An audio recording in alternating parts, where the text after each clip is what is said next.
देखिए हम जो है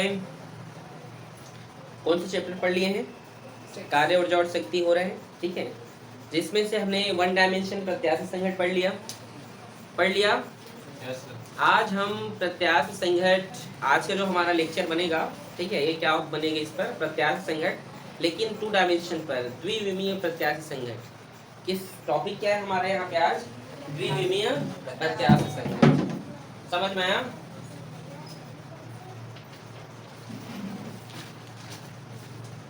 द्विविमीय प्रत्यास्थ संघट, प्रत्यास्थ संघट, ठीक है, टू डायमेंशन इलास्टिक कोलिजन, ठीक है। देखिए टू डायमेंशन प्रत्यास्थ संघट क्या होता है, इसका जो पूरा कैलकुलेशन है ये फिगर पर बेस है। अगर आपको फिगर बनाना नहीं आया या आपको समझ में नहीं आया तो आपको ये समझने में आने वाला नहीं है। पीछे हल्ला ना करें।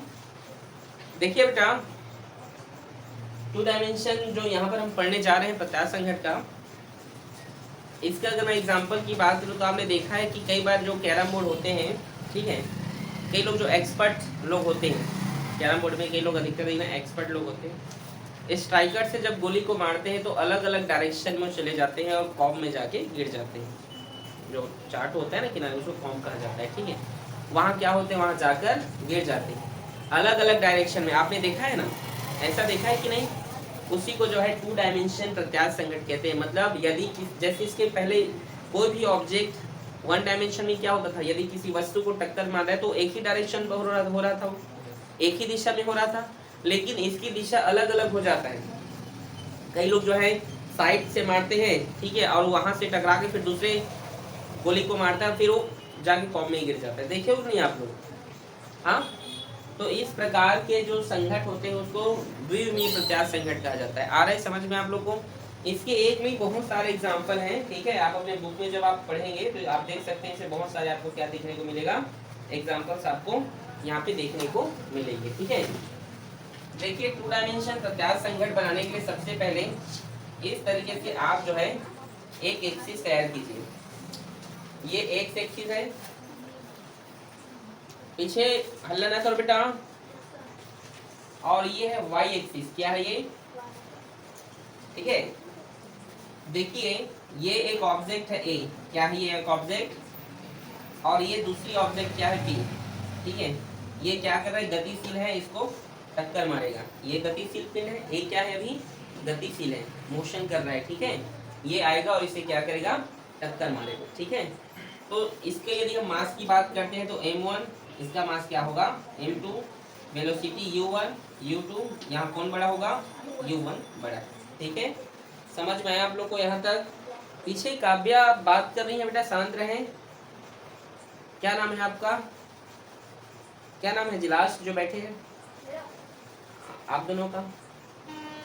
काव्या है ना, शांत रहिए, ठीक है। आगे देखिए, चुपचाप पढ़ाई करो, हल्ला क्यों कर रहे हो? जब ये जो पिन है इस पिन को टक्कर मारेगा तो क्या होगा, ये लोग इस तरीके से ये जो पिन है अलग अलग डायरेक्शन में गति करेंगे। ये ए पिन मास तो वही रहेगा, ठीक है, और ये क्या होगा, दूसरा पिन है पिन बी, ठीक है, इसकी वेलोसिटी v1, इसकी वेलोसिटी क्या हो जाएगा v। यहाँ तक किसी कोई समस्या आ रहा है आपको? अगर आप ध्यान से देखेंगे तो फिजिक्स हो चाहे केमिस्ट्री चाहे मैथ हो, कोई भी सब्जेक्ट आपको समझ में आएगा। लेकिन अगर आपका ध्यान इधर है और कहीं और है तो बिल्कुल समझ में आने वाला नहीं है बेटा। आप लोग कोई यहाँ जो बच्चे बैठे जितने भी क्लास 11 में भी आप लोग कोई सीरियस होकर पढ़ाई नहीं कर रहे हो। फिजिक्स प्रैक्टिस मांगता है, मैं बार बार बोल रहा हूँ प्रैक्टिस करें, लेकिन फिर भी आप लोग को समझ में नहीं आता है। डांटूंगा तो ही समझ में आएगा, यही बक बक करते रहो। तो जब इसको टक्कर मारते हैं तो इस डायरेक्शन में दोनों अलग अलग जो है पिन जो है चले जाते हैं। एक्स एक्सिस पर ये क्या कर रहे हैं, θ1 एंगल बन रहा है ये, और यहाँ पर क्या बन रहा है, ये θ2, ठीक है। अगर ये θ1 है तो थीटा का पास वाला क्या होता है, आप बोलिए? थीटा का पास वाला परपेंडिकुलर, हाँ, थीटा का पास वाला क्या होता है, इसको पता है, हाथ खड़े करें। अगर हम कंपोनेंट्स तैयार करेंगे तो थीटा का पास वाला क्या होता है, बोलिए प्रदीप। cos theta. और थीटा से दूर वाला साइन थीटा। तो ये थीटा के पास है, ये एक्सिस तो यहाँ बोल सकते हैं ये होगा v1 cos थीटा 1, और ये थीटा से दूर तो होगा v1 sin थीटा 2। इस एक्सिस पे हम ले लेते हैं, एक्स एक्सिस पे थीटा 2 बना रहा है, तो इधर भी वही चीज आप बोल सकते हो v2 cos थीटा 2, ठीक है। और इसको आप बोल सकते हैं इस एक्सिस को v2 sin थीटा 2, थीटा का पास वाला cos थीटा, थीटा से दूर वाला क्या होगा। यहाँ पर दो कंपोनेंट से समझिए, ठीक है। ये एक कंपोनेंट से दूसरा कंपोनेंट ये है, ठीक है। तो थीटा का पास वाला cos थीटा और थीटा से दूर वाला sin थीटा। बोलो समझ में आप लोग को, ठीक है। ये इसकी बात कर रहा हूँ मैं, ठीक है। थीटा का पास वाला cos थीटा इसके लिए, और थीटा से दूर वाला ये sin थीटा। बोलो समझ में आया, ठीक है, ठीक है, समझ आया। कुछ पूछना है बोलिए नीरज। इसके बाद देखिए यहाँ पर हमारा जो कैलकुलेशन होगा ये दो तरीके से होगा, एक होगा एक्स एक्सिस के लिए और दूसरा होगा वाई एक्सिस के लिए, ठीक है। तो चलिए पहले देखते हैं एक्स अक्ष पर, कहाँ पर भाई, एक्स अक्ष पर, एक्स अक्ष पर, ठीक है। एक्स अक्ष पर हम देखते हैं, ठीक है, टक्कर के पूर्व का संवेग, जैसे आपने इसके पहले बनाया था, ठीक है। टक्कर के पूर्व का संवेग और टक्कर के पश्चात, जिसको आप संघट भी बोल सकते हो, संघट ही लिखो, ठीक है। संघट के पूर्व का संवेग बराबर संघट के पश्चात का संवेग। आ गया समझ में, संघट के पूर्व का संवेग और संघट के पश्चात का संवेग, ठीक है। तो संघट के पूर्व का संवेग, ठीक है। देखिए ये एक्स एक्सिस पर ले रहे हैं हम, किस एक्सिस पर, ये एक्स एक्सिस, ठीक है। तो संघट के पहले का जो संवेग है वो क्या होगा, आप लोग फिगर देख के बता सकते हैं। चलिए आप बताइए रिया, संघट के पूर्व का संवेग क्या होगा यहाँ पर बेटा, संघट का संवेग का सूत्र क्या होता है, बोलो। P equals to m into v। तो संघट के पूर्व क्या है, ये संवेग इसका m1 u1 plus m2 u2, और कुछ नहीं। संघट के पश्चात का संवेग क्या होगा, m1 v1 होगा कि v1 cos थीटा होगा, ठीक है। m1 v1 cos थीटा 1, ठीक है, plus m2 v2 cos theta 2। आ रहा है समझ में, ये इसका संवेग है, क्योंकि इस थीटा के रिस्पेक्ट में बना रहे हैं, ठीक है। यहाँ पर उसके जो एक्सिस है, ठीक है, दो घटक उत्पन्न हो गए, ये इस तरीके से आप देख सकते हैं। तो इसका जो वेग होगा थीटा के सापेक्ष क्या होगा, v1 cos थीटा 1, और ये क्या होगा v2 cos थीटा 2। समझ में आप लोगों को आया कि नहीं। तो यहाँ पर नॉर्मली आप m1 v1 नहीं लिखिएगा, ठीक है। m1 v1 cos थीटा 1 और plus m2 v2 cos theta 2। और संघट के पश्चात का संघट के पूर्व काइनेटिक एनर्जी बराबर संघट के पश्चात काइनेटिक एनर्जी, क्या होगा ये। तो संघट के पूर्व काइनेटिक एनर्जी का फॉर्मूला 1/2 m1 u1 स्क्वायर नहीं रहेगा, तो प्लस 1/2 m2 u2 का स्क्वायर। अब संघट के पश्चात क्या होगा बेटा, तो होगा 1/2 m1 v1 square cos square theta 1 plus 1/2 m2 v2 square cos square theta 2। आ रहा है समझ में, क्योंकि इन दोनों में लगेंगे ना, क्योंकि इसके साथ एक गुणा में है, ठीक है। आ रहा है समझ में, 1/2 काइनेटिक एनर्जी का फॉर्मूला 1/2 mv का स्क्वायर। तो v यहाँ पर क्या है, v cos, ब्रैकेट में लिखोगे v cos थीटा का ब्रैकेट स्क्वायर, तो खुलेगा तो दोनों में लगेगा कि नहीं समझे। ये है एक्स एक्सिस पर। देखो इसमें किसी चीज का प्रूफ करना इसमें नहीं होता है, ठीक है, बट इसमें सिद्ध करना नहीं होता है। बस ये आपके एग्जामिनेशन से, कॉम्पिटिशन एग्जाम में बहुत अधिक ये आते हैं, ठीक है। तो इसको आप समझिएगा, इससे कोई इस चीज को हम प्रूफ नहीं करेंगे, इसके पहले हम जो कर रहे थे ना वैसे इसमें सिद्ध नहीं करना होता है, ठीक है। अब हम वाई एक्सिस पर लेंगे, कहाँ पर, वाई एक्स पर, वही जो चीज लिखे हो, संघट के पूर्व का संवेग बराबर संघट के पश्चात का संवेग, ठीक है। संघट के पूर्व का संवेग और संघट के पश्चात का संवेग। तो वाई एक्सिस पर संघट के पूर्व तो संवेग कुछ था ही नहीं भाई, वाई एक्सिस पर, ये वाई एक्सिस है, वाई एक्सिस पर संघट के पूर्व कुछ संवेग तो हुआ ही नहीं है ना।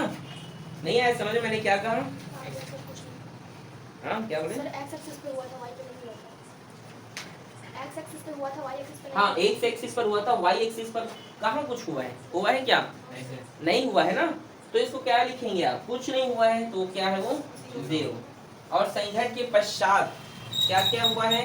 तो यहाँ पे आप देख सकते हैं, संघट के पश्चात की हम बात करें तो यहाँ पे देखो वाई एक्सिस पर हुआ है, संघट के पश्चात क्या हुआ है? v1 sin theta 2। आप लोगों को समझ आ रहा है कि नहीं? पीछे मुस्कान क्या समझ आया? वहां पे मैंने शून्य क्यों लिखा? इसको पता है? हाथ खड़े करें। क्यों लिखा बताइए?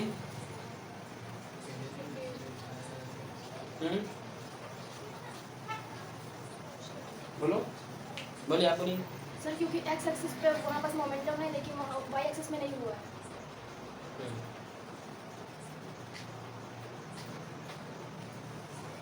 है। तो चलिए, जो y एक्सिस पर जो हमारा क्या है, जो संघट है उसको हम संवेग उसको हम लिखते हैं, ठीक है। तो क्या है, y एक्सिस पर हमारा जो संवेग है m1 v1 sin थीटा 1, ठीक है। यहाँ पर मैं 2 लिखा हूँ, ये 1 रहेगा ना ये, ठीक है, और ये 2 है, ठीक है। ये cos 2, ये sin 2, cos 1 sin 2, ठीक है। आ रहे समझ में? और संघट के पश्चात जो है एक और जो संवेग यहाँ पे जो हुआ है वो क्या है भाई? संघट के पश्चात, तो ये नीचे जाएगा तो क्या होगा? ये देखिए संघट के पश्चात क्या हुआ है? ये हुआ है कि नहीं? v1 sin theta 1 m1 v1 sin theta 1। संघट के पश्चात का जो संवेग है वो क्या है? संघट के पूर्व कोई उसमें तो हुआ ही नहीं है तो जीरो रहेगा वो। संघट के पश्चात का संवेग क्या है भाई? तो इधर के लिए क्या है? m1 v1 sin थीटा 1, ठीक है। और नीचे क्या है इसका? ठीक है, इस एक्सिस पर हम y एक्सिस लिए हैं तो पूरा लेना पड़ेगा ना इसको भी। तो ये क्या m2 v2 sin थीटा 2, और ये ओरिजिन के नीचे इसलिए किस में आएगा? माइनस में आएगा, समझे? m2 v2 sin theta 2। नहीं समझे? समझे कि नहीं? हमने y एक्सिस पर लिया है तो ये पूरा लेंगे ना, समझ? जैसे हमने यहाँ पर x एक्सिस पर लिया तो पूरा लिया ना, देखो लिए ना, वैसे y एक्सिस पर भी हमने लेंगे, ठीक है। अगर आप चाहें तो माइनस को इधर आप भेज देंगे तो दोनों प्लस में आ जाएगा, ठीक है। अगर आप चाहें तो ऐसा कर सकते हैं, ठीक है। ना चाहे तो भी ठीक है, कोई दिक्कत नहीं, रहने दो। संघट के पूर्व काइनेटिक एनर्जी बराबर संघट के पश्चात क्या है? Kinetic energy. तो संघट के पूर्व काइनेटिक एनर्जी कुछ है ही नहीं, वो तो जीरो है। संघट के पूर्व जो है y एक्सिस में संघट के पूर्व काइनेटिक एनर्जी कुछ है ही नहीं, वो तो जीरो है, ठीक है। लेकिन संघट के पश्चात काइनेटिक एनर्जी हुआ है 1/2 m1 v1 square sin square theta 1 minus 1/2 m2 v2 यहाँ स्क्वायर sin स्क्वायर थीटा 2। आ रहे समझ में? ये है बेटा आपका पूरा कैलकुलेशन ही कंप्लीट होता है, ठीक है। समझे कि नहीं? हमने समझ आया कि नहीं? आप नहीं आए तो पूछिए, मैं बताऊंगा। बताइए बेटा, पूछो। एक्स एक्सिस पर जैसे हमने बनाया वैसे वाई एक्स पर बनाए, ठीक है। संघट के पहले इसमें जो मोमेंटम था शून्य है, कुछ नहीं लिखे, ठीक है।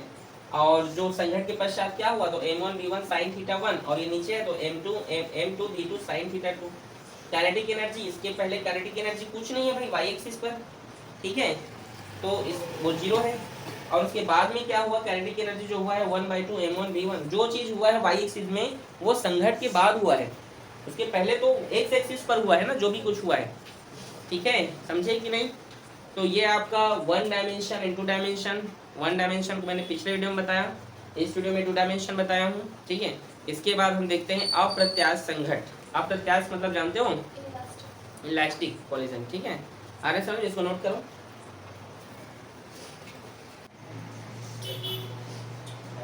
अगला हमारा जो टॉपिक है बेटा वो है अप्रत्याश संघट, इनइलास्टिक कोलिजन। ये वन डायमेंशन होता है, एक विमीय होता है, ठीक है। क्या है अप्रत्यास्थ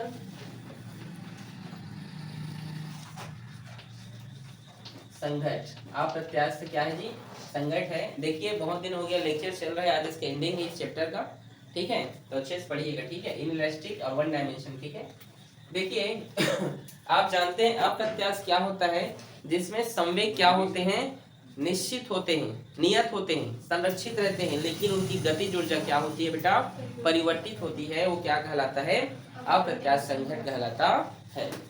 देखिए हम यहाँ पे फिगर ड्रॉ कर रहे हैं। मान लो ये एक पिंड है बेटा ए और ये दूसरा पिंड है बी, ठीक है। इसका द्रव्यमान मास m1 है और इसका क्या है m2 है। इसकी वेलोसिटी u1, इसकी वेलोसिटी u2, ठीक है। तो हुआ क्या, टक्कर, जब इस टक्कर के पूर्व है और जब टक्कर लगेगा तो ये पिंड आपस में क्या होते हैं, आपस में चिपक जाते हैं। मैंने पहले ही पढ़ाया था, ठीक है। ये A और ये B। अब इनका मास क्या हो गया, m1 प्लस m2 और इनकी वेलोसिटी हो गई बेटा v। क्या हो गया, एक साथ कर रहे हैं, v1 v2 अलग अलग नहीं होगा। आप दोनों चिपक के एक साथ गति करने लगते हैं, उसको क्या कहते हैं, अप्रत्याश संघट। आपने देखा है कि प्रत्याश संघट में क्या होता था कि जब टक्कर लगता था तो दोनों अलग अलग दिशा में चलते थे या तो फिर एक ही दिशा में चले जाते थे। लेकिन इसमें जब टक्कर लगेगा तो इनका डायरेक्शन क्या हो जाता है, सॉरी, इनकी जो वेलोसिटी है एक हो जाती है, मतलब दोनों सेम वेलोसिटी के साथ आगे बढ़ने लगते हैं। समझ में आया, दोनों सेम समान वेग के साथ क्या होते हैं, आगे बढ़ने लगते हैं। समझ में आ रहा है आलिया? किसी कुछ पूछना है, पूछिए ना। समझ में आया, आपको दिखाई दे रहा है, ठीक। संघट के पूर्व, संघट के पूर्व का संवेग बराबर संघट के पश्चात का संवेग, आपस में क्या होते हैं, बराबर होते हैं। तो संघट के पूर्व का संवेग, संघट बराबर आप जान गए फॉर्मूला P = m × v। तो यहाँ पर इसके पूर्व क्या है, m1 u1 m2 u2 बराबर संघट के पश्चात क्या हो गया, m1 प्लस m2 और इनकी वेलोसिटी क्या है v। यहाँ पर यदि हम v का वैल्यू फाइंड करना चाहें तो v को हम वहां पे छोड़ देते हैं। देखिए भारती बेटा, आप मुंडी नीचे करके, सिर नीचे करके आप बैठे हुए कैसे चलेगा, इधर देखिए ना। v यहाँ यदि हम इस v की वेलोसिटी निकालना चाहें तो ये यहाँ पर इनटू में है, तो ये जो पूरा वैल्यू इनटू में इधर आएगा तो डिवाइड में, और v वहीं पर है, v कहाँ पर है, वहीं पे। मतलब क्या होगा, v = m1 u1 plus m2 u2 और ये इधर आ गया तो m1 प्लस m2। ये v की वैल्यू है। मैंने यहाँ पे भी कई बच्चे लोग को मैं सीधा लिख देता हूँ, बोलते हैं सर आप v को ट्रांसफर कर दिए। अधिकतर ऐसे देखने को मिलता है, भाई उसको अरेंज करके लिखा हूँ, v वहीं पर है, ठीक है। किसी कोई दिक्कत? अब देखिए संघट के पूर्व का काइनेटिक एनर्जी, संघट के पूर्व की काइनेटिक एनर्जी, ठीक है, जो क्या होगा संघट के पश्चात। यहाँ पे इसको हम बराबर नहीं ले सकते हैं, बराबर इसलिए नहीं ले सकते क्योंकि संघट के जो पहले जो काइनेटिक एनर्जी थी, ठीक है, क्या पता वो ज्यादा रही होगी। देखो संघट के पहले जो काइनेटिक एनर्जी है वो सपोज ज्यादा रही होगी, और टकराने के बाद जब दोनों पिन आपस में जुड़ गए और जब समान वेलोसिटी के साथ बढ़े तो क्या पता उनकी काइनेटिक एनर्जी क्या हो गया होगा, कम हो गया होगा।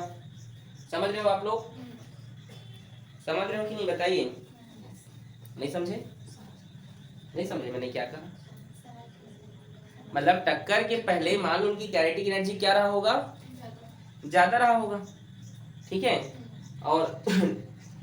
और बाद में क्या रहा होगा कम। मतलब यहाँ पर एनर्जी लॉस हो रहा है, ऊर्जा का क्या हो रहा है, यहाँ पे हानि हो रहा है। समझ में आ रहा है आप लोग को?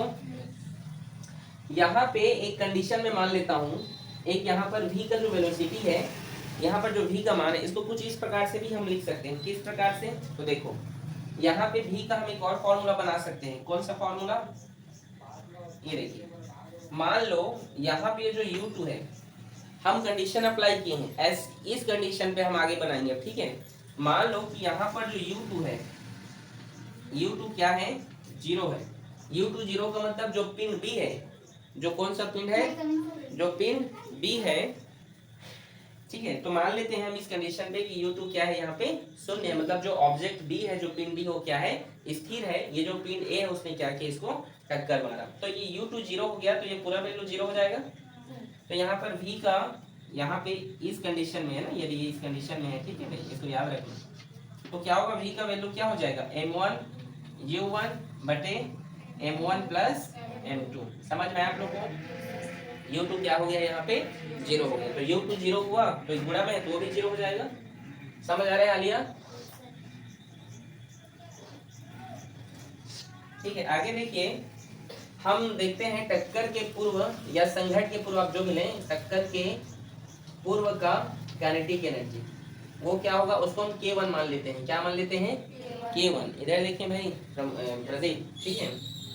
तो टक्कर के पहले की जो काइनेटिक एनर्जी हो क्या है, होगा 1/2 M1 U1 का स्क्वायर।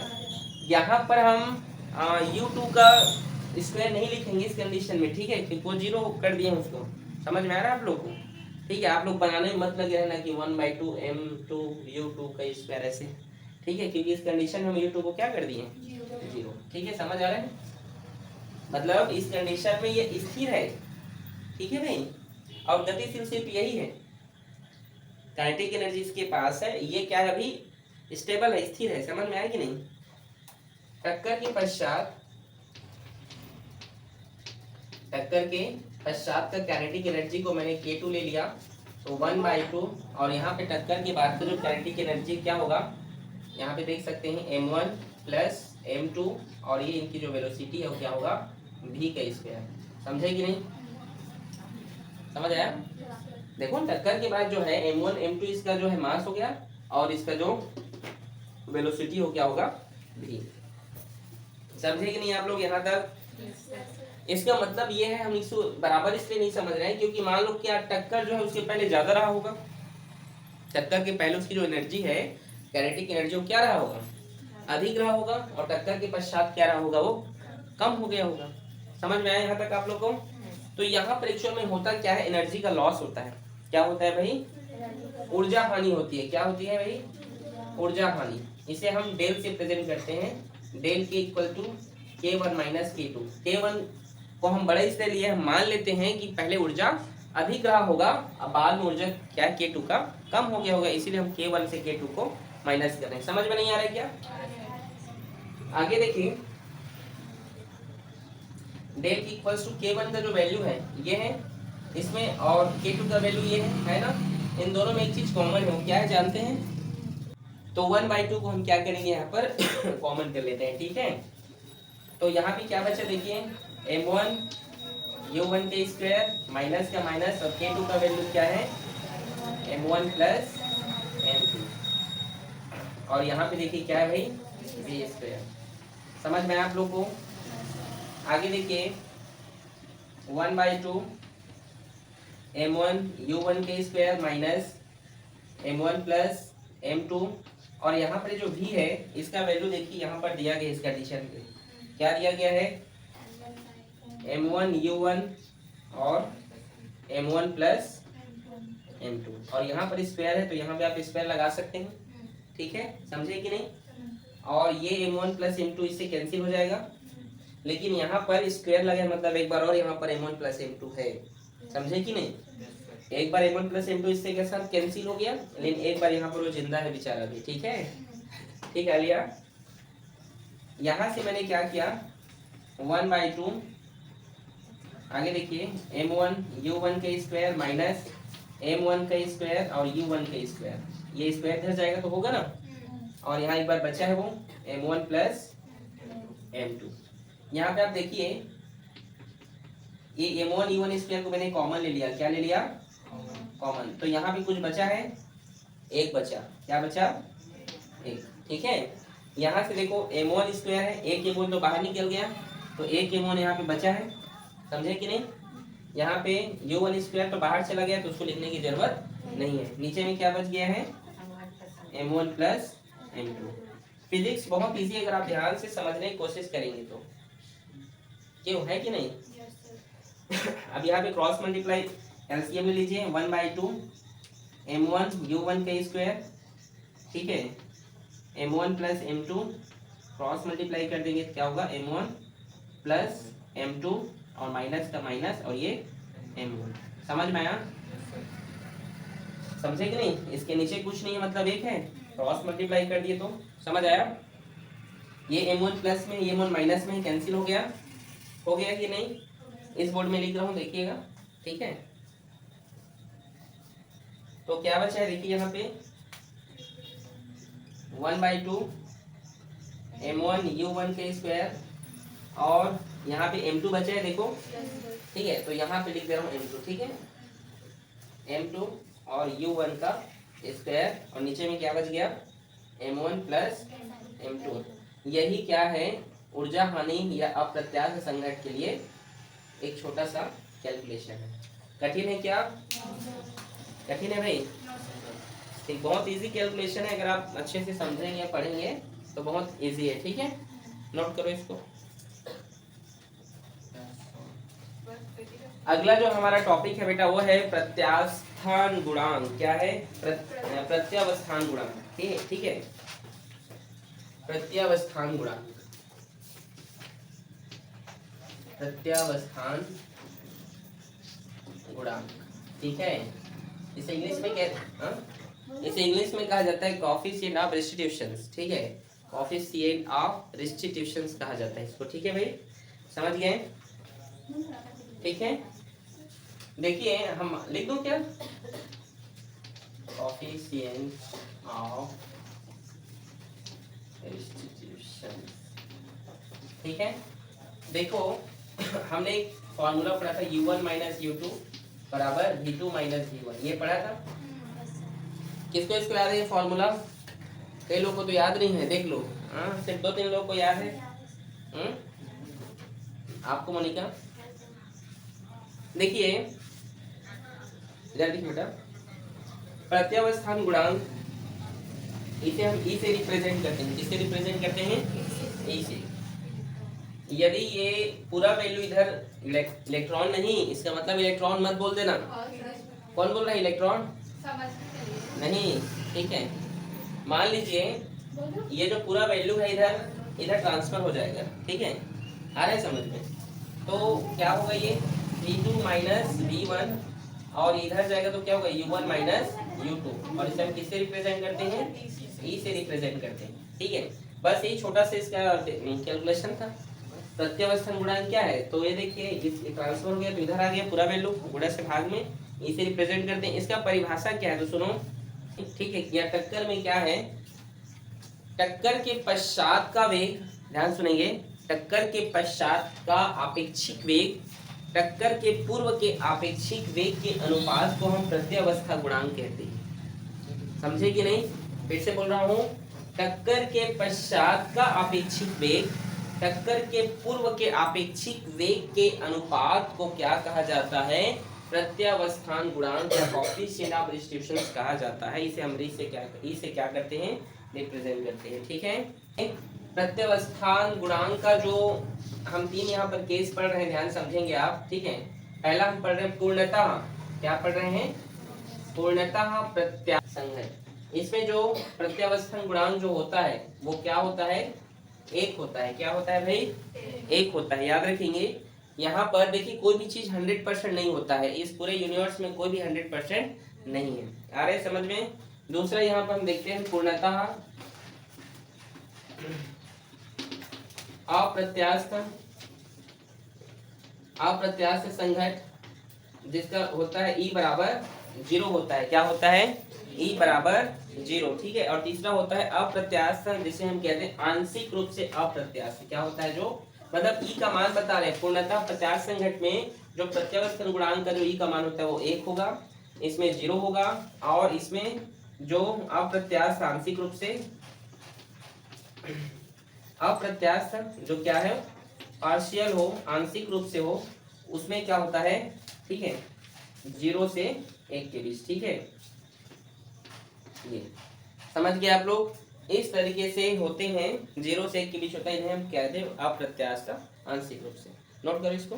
शक्ति हम पढ़ेंगे, उसके पहले एक छोटा सा टॉपिक है ऊर्जा संरक्षण का सिद्धांत। आप जानते हैं, बहुत बार पढ़ चुके, ऊर्जा न तो नष्ट होती है और उत्पन्न होती है। बस और बस क्या करता है वह, में परिवर्तन ठीक, एक रूप से दूसरे रूप में क्या होता है, ठीक है, एक स्टेट से दूसरे स्टेट में क्या होता है वह बस चेंज होता है। ठीक है, हमारा आज का जो अगला जो टॉपिक है बेटा यहाँ पे वो है शक्ति। क्या है? शक्ति, जिसे आप पावर कहते हैं। क्या कहते हैं भाई? पावर। पावर। कार्य करने की दर को क्या कहा जाता है? शक्ति कहा जाता है। परिभाषा क्या है इसका? कार्य करने की दर जो होता है, ठीक है, किसी भी रेट ऑफ वर्क क्या होगा इसका? पावर है। ठीक है भाई, तो कार्य करने की दर को शक्ति कहते हैं। इसका यहाँ पे सूत्र क्या होता है जानते हैं? शक्ति को हम किससे रिप्रेजेंट करते हैं पता है आपको? P से रिप्रेजेंट करते हैं। ठीक है, तो कार्य करने की दर को क्या कहते हैं? शक्ति कहते हैं। P बराबर W/T। यदि हम इसको कैलकुलस में लिखें तो dW/dt। ठीक है, ये है शक्ति के लिए सूत्र। शक्ति का जो मात्रक होता है, ठीक है, वो होता है वाट। क्या होता है?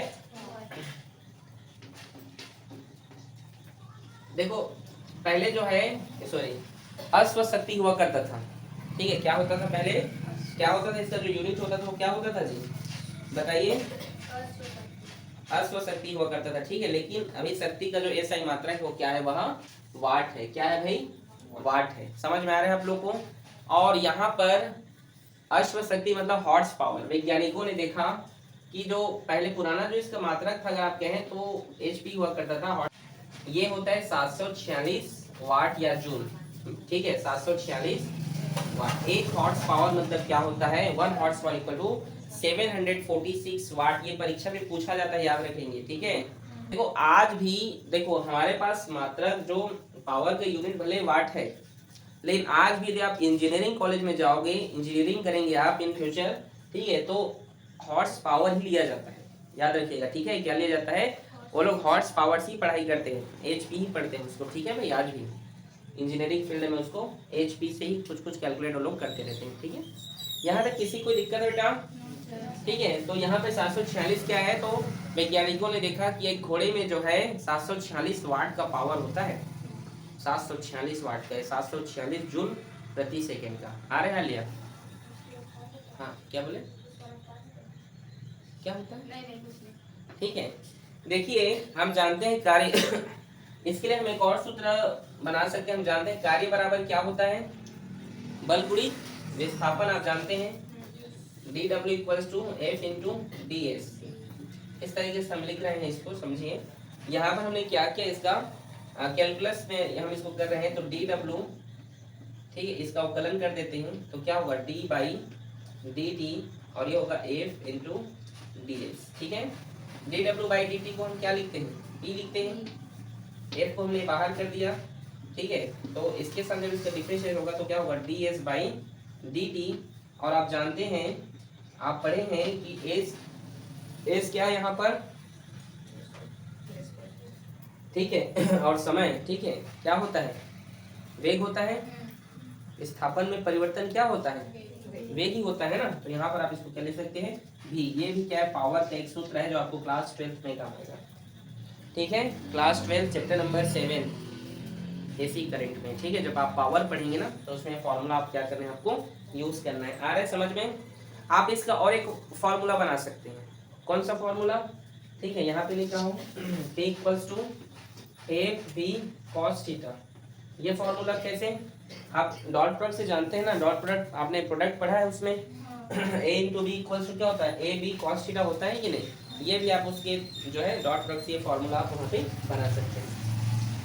कठिन है क्या? तो आज हमारा जो है पूरा का पूरा ये जो चैप्टर है कंप्लीट होता है। और अगला चैप्टर जो हमारा होगा फ्रिक्शन पर होगा, घर्षण पर है। हम घर्षण पढ़ेंगे। तो मिलते हैं कल एक नए लेक्चर के साथ। उम्मीद करता हूँ कि आप सभी बच्चों को यह लेक्चर समझ में आया होगा। आया दिशा? ठीक, चलिए।